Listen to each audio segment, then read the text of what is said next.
Hey everybody, it's Jim Richardson, an animated educated, and today we have our special guest, Daniel Lopez Munoz. Here he is. He's a character designer, art director at Pixar, and we used to uh, go to school together at Columbia College in Chicago. Good And days. yes, and where are you now? I'm currently in Barcelona, Spain. You actually worked on Veggie Tales.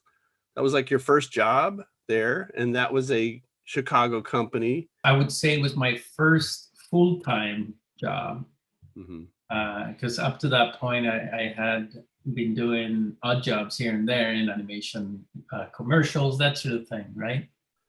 Your first film that you worked on was Robots. That was back in 2005.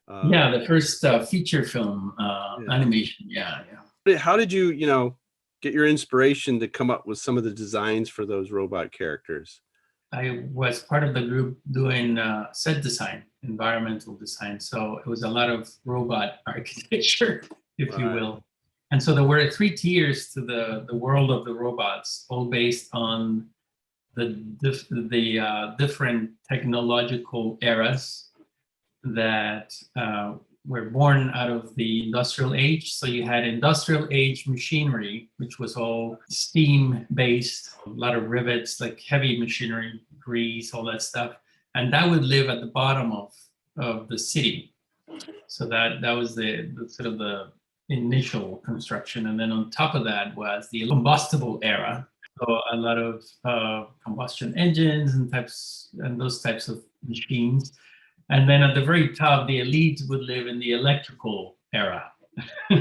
So, but the director, Chris Wedge, didn't want any computer chips at all to be part of the film. He just wanted the machinery to be more, I guess you would say, more analog, so that you could see moving parts. But the electric era was more slick, and than the steam engine kind of era.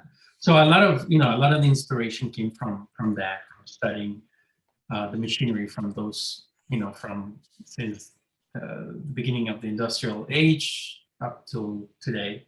So you went on from that, and I realized you worked on you did a set designer for Alma. It's a short film.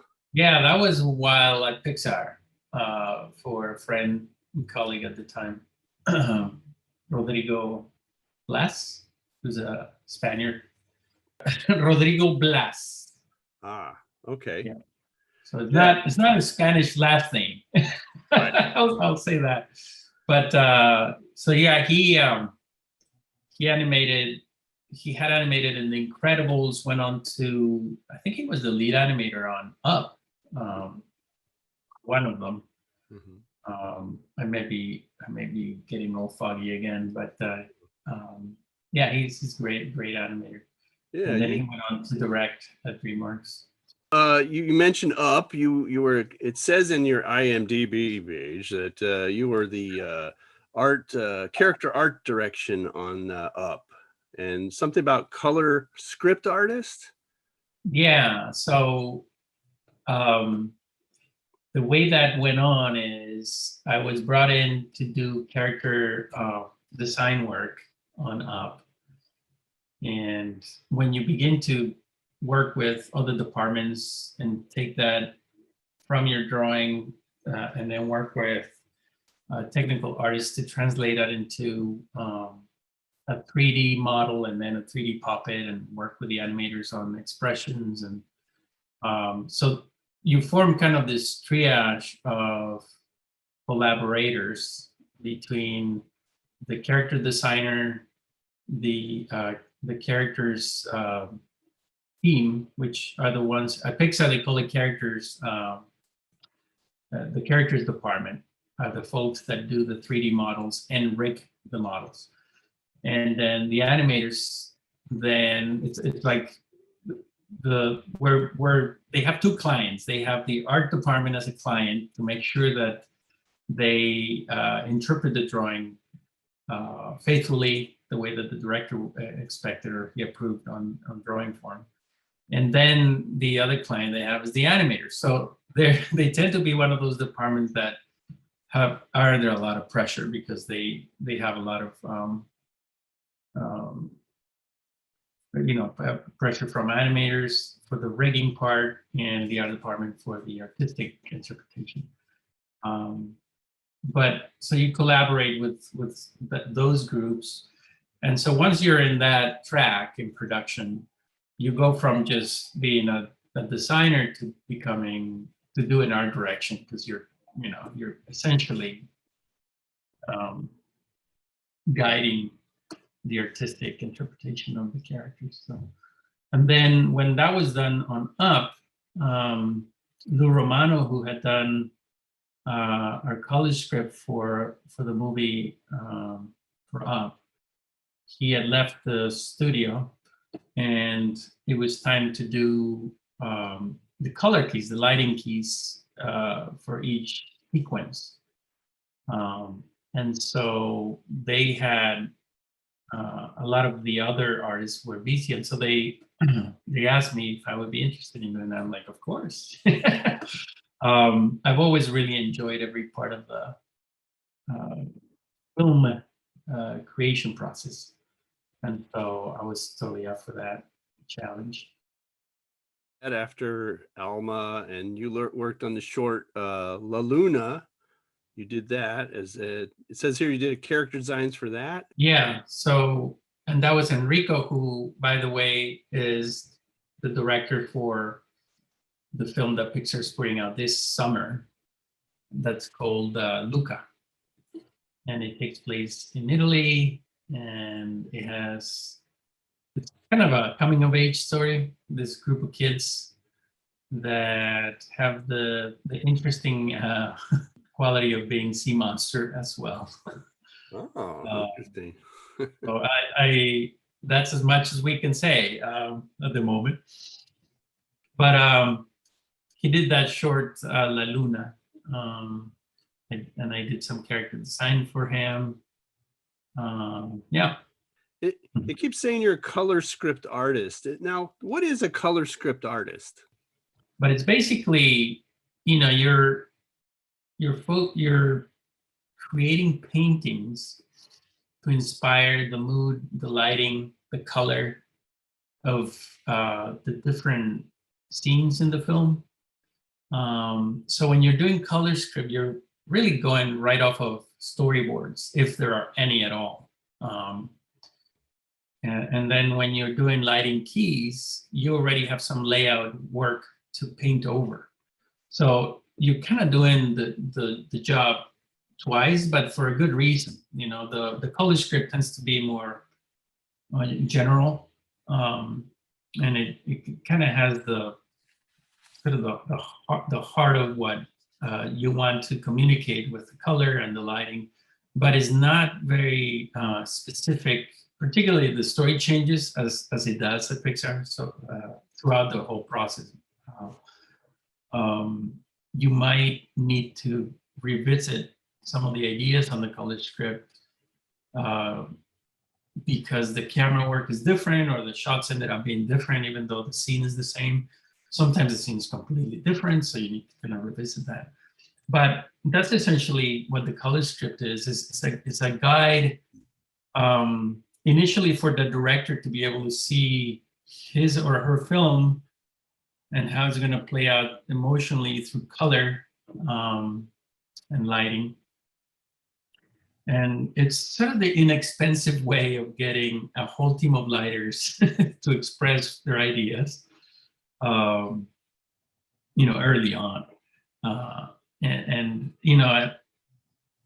the old days at Disney, the people who would create color scripts might be the same that would do background paintings for the films. Of course, there were, a number of background painters that would take on the color script and just interpret that.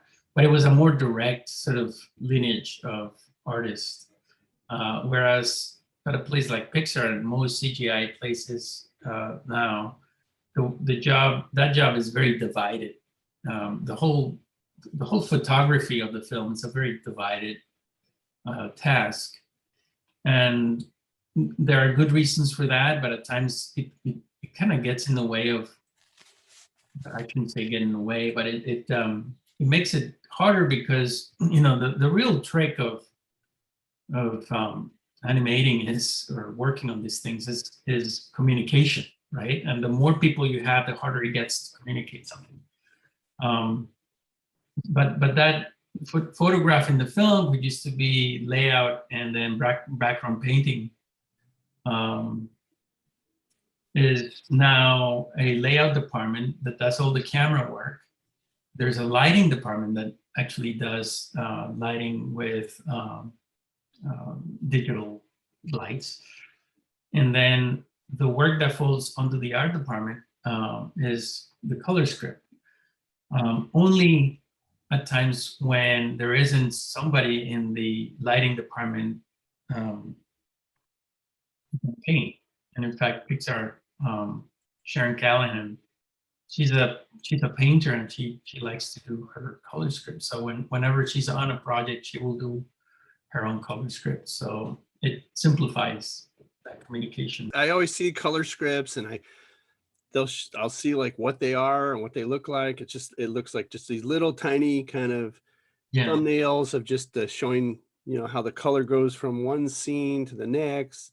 And if it's an intense scene or depressing scene, it might be darker colors, and then it gets toward the end of the movie, it gets brighter again, you know. And I was like thinking about that. I guess it's kind of like doing rough storyboards, but in color, you know, so you can see the entire film. Yeah. But what's enjoyable about it is coming together of everything that you have been working up until that point. Is you have the character, and then you have the set, and you're putting it together, and now and then you have the mood, the sort of storytelling to put into it.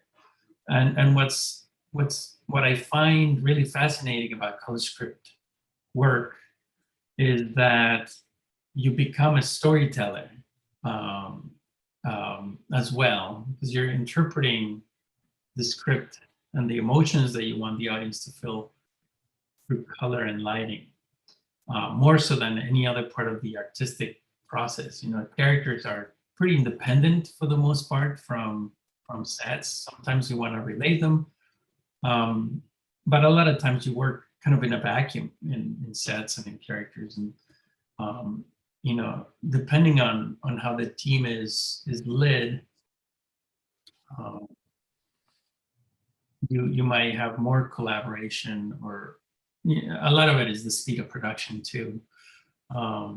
But you know, when you have a really nice tight group, you might collaborate with each other. For example, on Luca, Daniela Strukhleva was the production designer, and she created an environment where we could interact with each other and do different things. Like in the beginning of that production, I was doing as much concept paintings as I was doing exploring characters for the film, and then and then eventually we kind of partition into areas, but everybody got to participate on everything in the beginning. And when I say everybody, I'm speaking just the art department. We were maybe 4 or 5 members of the art department at that time. And then it kind of grows bigger as production begins, and the different departments begin to want to get material in, like models and model packets and that sort of thing. What are the qualities do you think makes a good film art director? I mean, there's all kinds of art directors, right? And there's all kinds of places. And an art director at Pixar is not the same as an art director at another studio. Mm-hmm. But I think that's a really important aspect of art directing. Is I think when you know you're ready for it, and I'll say this: when I first became an art director, I would say that I wasn't ready for it. And I'll follow that by saying that when you feel that you've gotten your fill of having done enough of the work to feel proud of. Oh, it's it's my work out there. I think that's and now you want to share that with others. I think that's the time when you should become an art director, because otherwise you have art directors just want to have their way and everybody just becomes a hand, and so nobody can have a breathing room to express their own idea. So I think once you've had your fill and are willing to kind of take and sort of manage other people's ideas, because at the end of the day, if you're the production designer or art director in the picture, it kind of has to go through your filter no matter what, because that's what the director expects. But there are ways of channeling that with people in a way that makes them feel like they're contributing their own ideas to the process.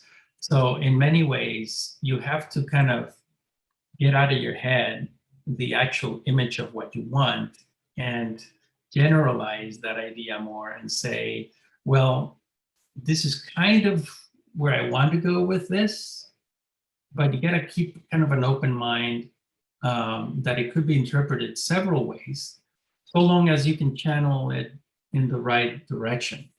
I know that's a kind of a really ambiguous concept to express, but yeah, I think that's when it's worked best for me is when and it doesn't work all the time. You're not always a great manager, not always a great art director. But that's just human.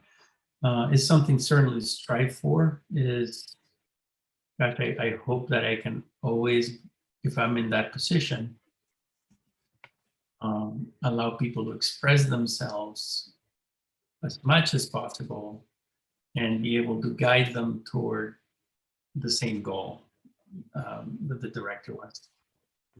Pixar is a wonderful thing is a director might be at a point in their production where they have to decide on the look of a character, and everything at Pixar revolves around that main character in terms of the aesthetic of the film. So once you find the look of the main character or cast of characters, then the look of the environments, the look of everything that's visual then begins to fall into place. And its release date, it had been Luca originally before Soul, but they swapped that. And so they needed to get going really quickly. And so they called a bunch of us who've done character design at the studio for like a week or two of just sitting around in the same room, drawing ideas for who Joe Gardner might be. Then you take that to your desk and you keep turning. So we spent, a number of us spent about a week or two creating, hundreds of drawings of Joe or what Joe could be. And it just happened by kind of accidentally, really. It's one of those things that, so I had done a lot of different versions of Joe that were good drawings, but it never felt like, yeah, that's him. And then we started talking, Albert and I started talking about what he likes in terms of aesthetics and characters and artists that he likes. And one of them is Ronald Searle. And Ronald Searle was incredible in the way that he could take somebody's personality and infuse it into a most idiosyncratic pushed caricature. So we talked about, why don't we infuse Joe with a little bit of that? And so I play with it a little more, and it just surfaced. It just bubbled to the surface, and I remember feeling like, I think this is the one. And I called Albert and I was like, what do you think? And he's like, yeah, he's gonna love that. And sure enough, when we showed it at our review, you got the director, in this case Pete Docter, when he giggles at your character work, that he likes it. If he has to explain himself too much, you're like, nah, it's not even worth pursuing anymore. Like, let's keep working. And then we just kept going, and what started as a 2-week gig became an 8-month involvement with Soul, working on Joe and Dorothea and Liba, Joe's mom, and Des, the barber, and a number of other characters. For Joe, for a long time, we were exploring him like Monk, the jazz artist. So shorter, stockier. For a long time, Joe was kind of a short guy, kind of a chubby, short guy. And, when you look at Pete Docter, he's that tall, lanky guy. There is a humor in the way he walks. I thought that would be an interesting feature for a character that was always looking to the future, to the opportunity that he's going to get. So if he's riding the subway, he's gazing above all the noise of the city. I remember telling Pete, you're throwing on yourself such challenging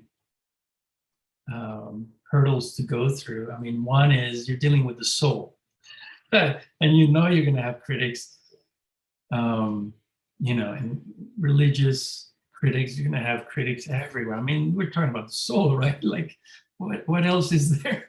And then on top of that, you're layering the fact that your protagonist is an African American middle-aged man, and you are a white guy.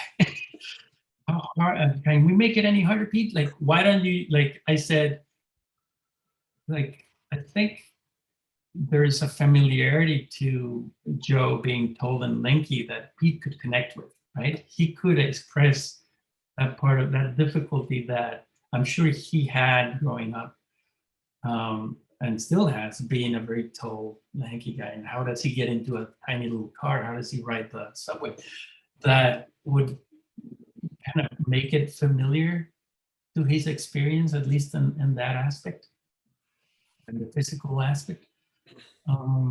That is also sort of one of those, I don't want to say imperfections, but are sort of challenges, that physical challenges that are part of a personality that shape you a particular way, right? It was challenging in ways that I had not been challenged before, and in ways that the studio hadn't been challenged before, because we were dealing with a first for Pixar in terms of their first African-American protagonists. And it was particularly difficult because Pete is not an African-American director. And so you really have to be very careful how you interpret a culture when you're not of that culture. Especially now, I think Pixar, since Coco, has made it a really has real.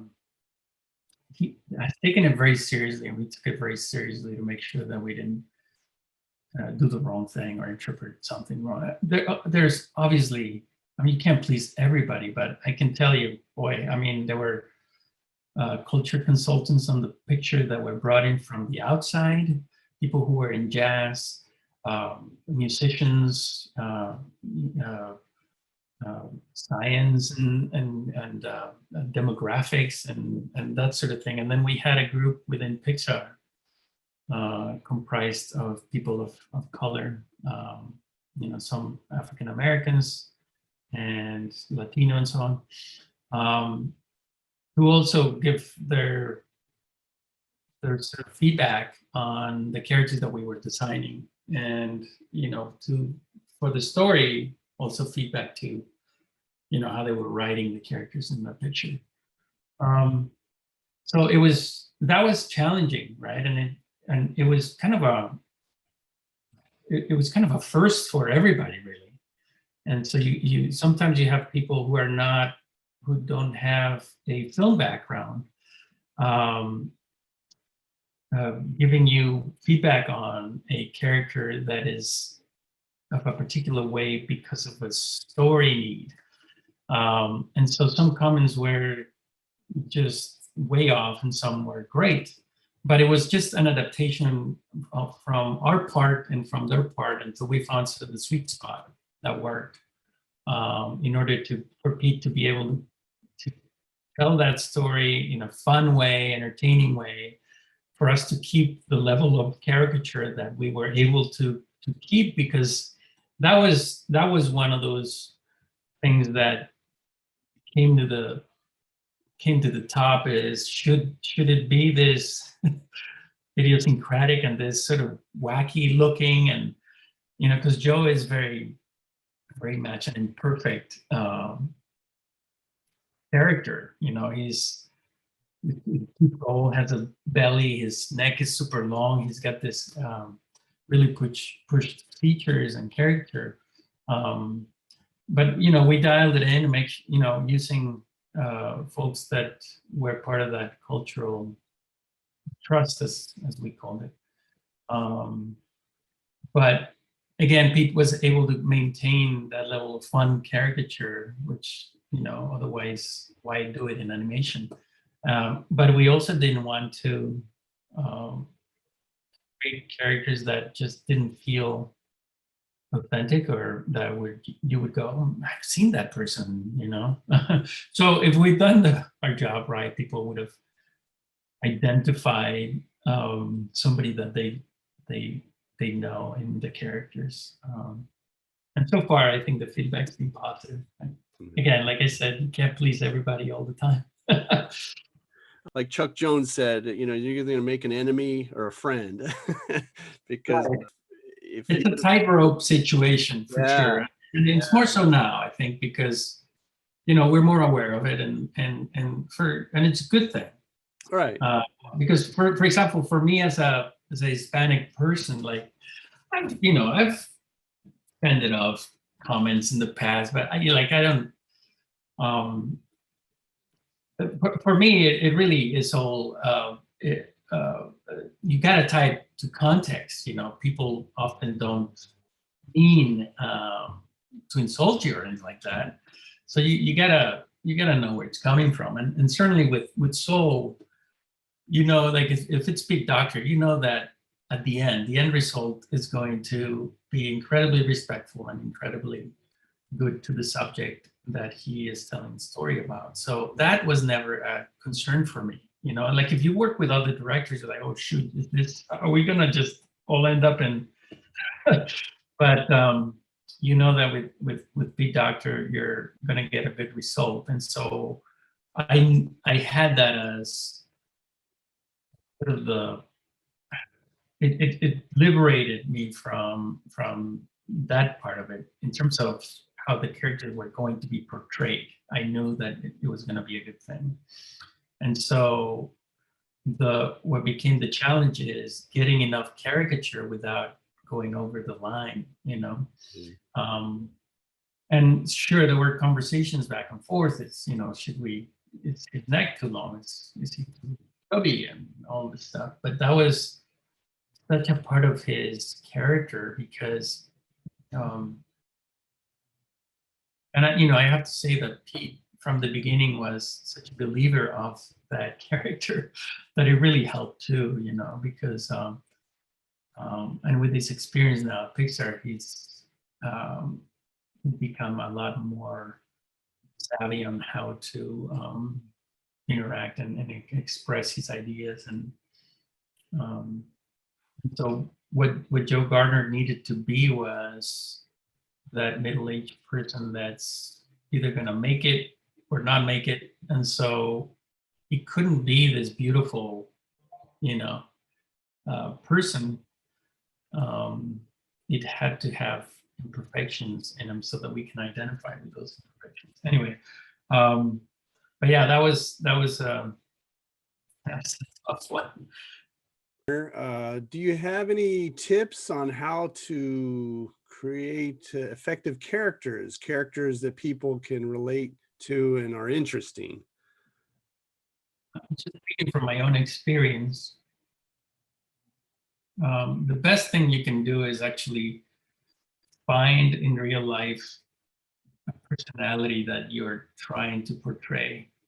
One thing that I'll do sometimes is I have like folders of reference. Some of them are just faces, Some of them are actors, actresses, that sort of thing. Some are films, you know, because sometimes a character in a movie you're working on is similar to a character you've seen on a film. And so you're sort of casting your character by looking at reference. So you look through that, or even when you're out in the street and you're researching something like Soul, I would go to Jazz Club and a barbershop. That was an interesting experience, and then just kind of see the personalities that come into those places, and then begin to create your character based on something that's tangible, a personality that can be relatable. And you know, at Pixar, we tend to try to find a similar personality in films, whether live action. Mostly, we tend to kind of look at live action more than animation, real life, because the film language is something that people already have in their DNA, and certain characters are part of people's DNAs now, that you could go and say, oh yeah, it's like Indiana Jones, and you immediately know the type of personality that is. And so those sort of hooks help you connect your character to the audience, is to actually pull on those, I guess, stereotypes you would call, but they're helpful to get you going, you know, and then you can explore and discover things that had not been done before. But that certainly helps you get going. Yes, I always tell my students that you know, to observe around them, not just, you know, learning how to draw, but to think of like people in your family. Is there any people in your family that are, you know, how they walk or how they talk, or is there a certain relative that is just a very strong personality, things like that? And then also just walking around, you know, going into a store, maybe not so much now, but but you know, hopefully soon. yeah, in the past, just walking around and looking at all the people and just, you know, just studying people, like kind of like, you know, you're not taking a sketchbook and sketching, because then they kind of might see you. And but anything where you just kind of, you know, make a mental note of how that person walks or how that person's acting towards that person, things like that. I think that really helps, you know, them kind of get used to like just collecting that stuff in their head, and Yeah, then putting it in a sketchbook or something, you know, just to get it out there. but what I'll say is that once you've been able to master drawing, and once you've been able to master knowing how to orchestrate your line and your shapes, whether to do a straight and a curve here, all that becomes so secondary and so unimportant, really, when you are designing a character, when you're really designing a personality and a character. All those rules of, you know, straight versus curve and line of action and this and that, it just kind of vanishes. But what I realize is it's not until you get to that point in your life experience with art, a collection of having done it so much that it becomes, it's like breathing. You don't even think about breathing anymore. That you can actually create something really special, not worrying about the rules so much, you know. I mean, I break those rules all the time. I'm like, just feel the character and what it wants it to be. And then once you have that out, yeah, you can polish and just work on the design and all that, but just let it out crudely and just brutally out there before you start to overanalyze it. And again, I recognize that obviously a drawing that's done roughly and just abruptly like that when you're starting out is just going to come out like goop, versus having done it for many years. So I would just say, like, give yourself a break, it'll get there. The thing that the young artists have working for themselves is that they're young, they're thirsty, and they're gonna find opportunities, and people are gonna want to give them opportunities. I would say that personally, I prefer an artist, like if they're going to work with in my team, or if I'm sort of hiring artists, like I prefer an artist that is thirsty and wants to learn even though they're not great, and is humble and they just want to try, versus the cocky young artists that think they know it all and are not willing to accept any feedback. Because let's face it, we all artists, we're all learning until we die. So nobody can really say, "Oh, I know it all already." No one. So those that are willing to kind of take the advice and take the criticism and take the feedback are the ones that are gonna do best. And it's tough because I realize that it's you're putting your heart out. That's the thing you've been working on for a day or a week or a month, and somebody's just shooting holes at it. You get used to it, and you get used to the fact that it's not a personal attack. It's and it happens often in pictures. Sometimes I kind of sit back and one recognizes that most of the meetings are about criticizing the thing that is being presented, but it's not in order to shoot it down, it's in order to polish it and make it better. So yeah, once you're able to make that mental transition that is nothing personal, it becomes really freeing and really quite good. It's not often the case. Sometimes you'll feel, punched in the gut.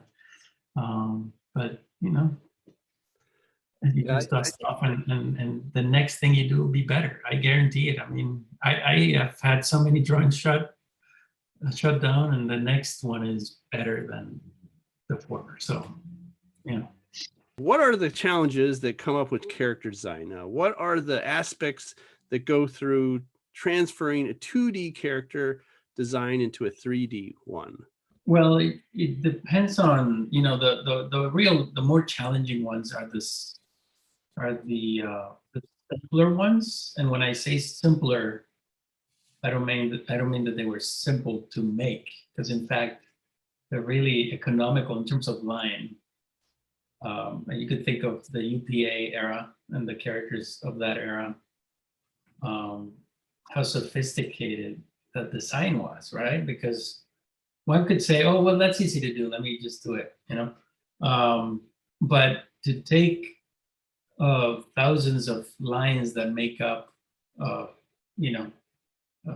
person, and distill it down to 5, 6, 10, whatever it is, it's a really hard thing to do.